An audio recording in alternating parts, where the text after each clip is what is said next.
Le vrai bonheur ne réside pas dans les possessions matérielles, les plaisirs éphémères ou les succès terrestres. Il trouve sa source dans une paix intérieure durable que seul Dieu peut offrir. Beaucoup cherchent le bonheur dans le monde, mais se retrouvent vides et insatisfaits. Jésus a dit « Je vous donne ma paix », Jean chapitre 14, verset 27. Cette paix est profonde, elle traverse les tempêtes de la vie. Le vrai bonheur est spirituel, il se nourrit de la présence de Dieu. Contrairement à la joie du monde, il n'est pas conditionné par les circonstances, mais enraciné dans une relation avec le Créateur. La joie que le monde propose est souvent liée au plaisir, à l'argent, à la réussite ou aux relations. Elle peut sembler attractive, mais elle est éphémère. Elle ne comble jamais véritablement le vide du cœur. L'Ecclésiaste le souligne, « Tout est vanité », Ecclésiaste chapitre 1, verset 2. Cette joie mondaine dépend des événements extérieurs. Quand les choses tournent mal, elle disparaît. Elle offre l'illusion du bonheur, mais laisse souvent un goût amer. Le diable utilise cette joie apparente pour éloigner l'homme de Dieu. Il faut discerner la différence entre un plaisir passager et une paix éternelle. La joie divine est un fruit de l'Esprit Saint. Elle ne dépend pas des circonstances extérieures, mais de notre communion avec Dieu. Galates chapitre 5, verset 22 nous dit « Le fruit de l'Esprit, c'est la joie ». Cette joie est profonde, constante, même au milieu des épreuves. Elle vient du Saint-Esprit qui habite le croyant. Elle donne une force surnaturelle, une paix qui surpasse toute intelligence. Philippiens chapitre 4, verset 7. La joie divine n'est pas bruyante ou exubérante. Elle est paisible, remplie d'assurance et de confiance en Dieu.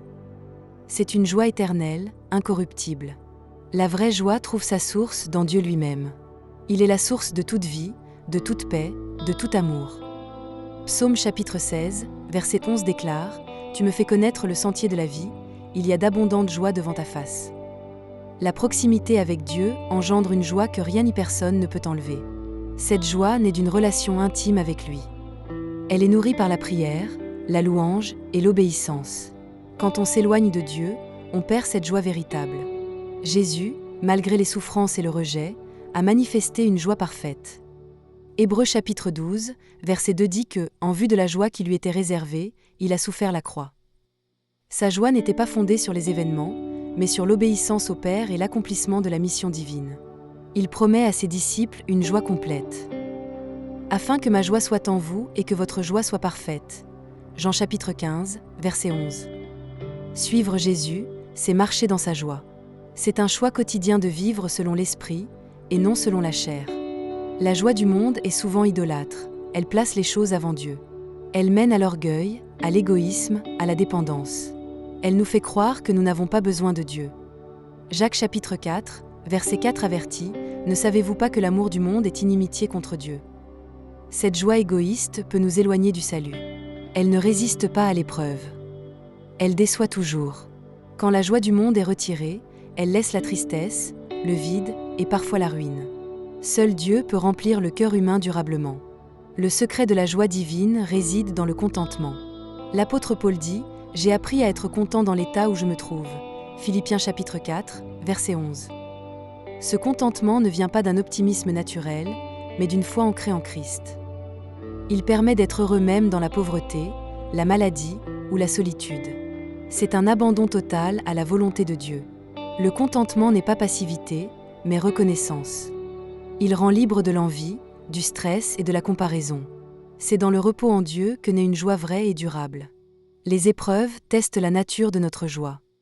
Jacques chapitre 1, verset 2 nous dit « Regardez comme un sujet de joie complète les diverses épreuves auxquelles vous pouvez être exposés. » Cela semble paradoxal, mais les épreuves révèlent si notre joie vient de Dieu ou des circonstances. Quand tout est enlevé, que reste-t-il ? Si Dieu reste notre source, nous ne sommes pas ébranlés. La vraie joie ne fuit pas devant la souffrance, elle s'y renforce. Elle s'enracine dans la fidélité de Dieu.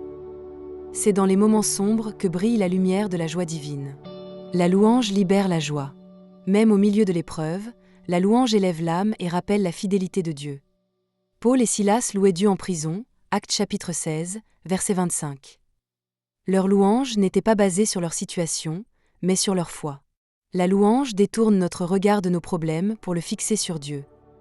Elle alimente la joie spirituelle, car elle rend témoignage à la grandeur de Dieu. Louer, c'est dire « Tu es plus grand que mes circonstances ». Une vie de louange est une vie de joie, même dans la tempête. La foi est le fondement de la joie divine. Romains chapitre 15, verset 13 dit « Que le Dieu de l'espérance vous remplisse de toute joie par la puissance du Saint-Esprit ». La foi nous fait voir au-delà du présent. Elle nous rappelle les promesses de Dieu, notre salut, notre héritage éternel. Même quand tout semble perdu, la foi nous dit que Dieu a le dernier mot. Cette assurance produit la joie. Ce n'est pas un déni de réalité, mais une confiance dans une réalité supérieure. La foi nourrit la joie parce qu'elle repose sur un Dieu fidèle. Le salut en Jésus-Christ est la source ultime de la joie. Ésaïe chapitre 61, verset 10 proclame « Je me réjouirai en l'Éternel, mon âme sera ravie d'allégresse en mon Dieu, car il m'a revêtu des vêtements du salut. » Rien ne peut nous ôter la joie d'être sauvés. Pardonnés, adoptés comme enfants de Dieu. Même dans les pires circonstances, le salut demeure. Quand on médite sur la croix, sur la grâce reçue, la joie jaillit. C'est une joie pure, sans tache, sans regret. Se souvenir de son salut, c'est entretenir la flamme de la vraie joie. L'Esprit Saint communique la joie à ceux qui croient. Romains chapitre 14, verset 17 dit « Le royaume de Dieu, ce n'est pas le manger et le boire, mais la justice, la paix et la joie par le Saint-Esprit. » Quand l'Esprit remplit un cœur, la joie divine y habite. Cette joie dépasse l'entendement humain. Elle est profonde, stable, surnaturelle. L'Esprit nous révèle l'amour du Père, la présence de Jésus et les réalités du ciel. Plus nous nous laissons conduire par l'Esprit, plus nous expérimentons la joie. Elle devient alors un témoignage puissant pour ceux qui nous entourent. La joie divine se vit individuellement, mais aussi en communauté. Les premiers chrétiens prenaient leur nourriture avec joie et simplicité de cœur, Actes chapitre 2, verset 46. La communion fraternelle fortifie la joie. Ensemble, les croyants partagent les fardeaux. Célèbrent les victoires, s'encouragent. L'isolement affaiblit la joie, mais la communion la ravive. Le corps de Christ est une source de réconfort et de réjouissance. En église, en cellule de prière ou en service, la joie devient contagieuse. La joie divine ne se garde pas pour soi, elle se partage, elle se multiplie, elle glorifie Dieu. Un chrétien joyeux est un puissant témoin. Dans un monde rempli d'anxiété, de dépression et de vide, la joie divine attire. Elle interpelle « Pourquoi es-tu joyeux malgré les difficultés ?» Pierre nous exhorte « Soyez toujours prêts à défendre l'espérance qui est en vous » 1 Pierre chapitre 3, verset 15. Cette espérance se manifeste par une joie visible. Notre vie parle avant nos paroles. La joie du Seigneur doit se voir dans nos attitudes, nos paroles, nos choix. Elle montre que Dieu est réel, vivant, présent.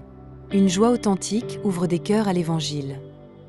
La joie peut être volée par le péché, l'amertume, la peur ou les distractions du monde. David a dit « Rends-moi la joie de ton salut » Psaume chapitre 51, verset 12. Il avait péché et perdu cette joie. Il faut veiller sur notre cœur, confesser rapidement nos fautes, nourrir notre esprit. La lecture de la parole, la prière et la louange sont des moyens pour préserver la joie. Il faut aussi éviter les comparaisons, la jalousie, le découragement. Garder la joie divine, c'est garder la communion avec Dieu, c'est marcher dans la lumière. La joie divine ne s'arrête pas ici-bas.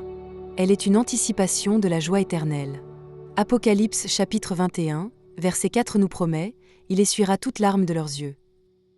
La joie éternelle sera parfaite, sans souffrance, sans péché, sans séparation. Tous ceux qui ont cru entreront dans la félicité céleste, auprès de Dieu, pour l'éternité.